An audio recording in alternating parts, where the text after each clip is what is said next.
Hello guys, सेवा नमस्ते।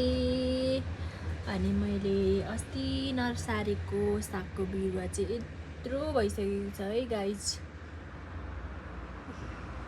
खाना आँट्ने बेला भयो अनि फेरि मैले चाहिँ यहाँ धनियाँ छरेको छु। फेरि पहिलाको सबै निकालेर अनि मेरो काँक्रा पनि फल्दैछ उद्या।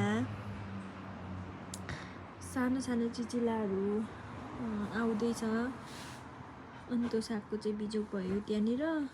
अनि मैले फर्सीहरू पनि बिरुवा सारिसकेँ है गाइज, हिजो सारेको छु। अनि मल थिएन, अस्ति नै सार्नु बितेको थियो, तर हिजो बल्ल बल्ल सारेको छु। अनि मैले ठाउँ चाहिँ चेन्ज गरेको छु, बाख्रोपट्टि छ, म देखाउने छु तपाईँलाई।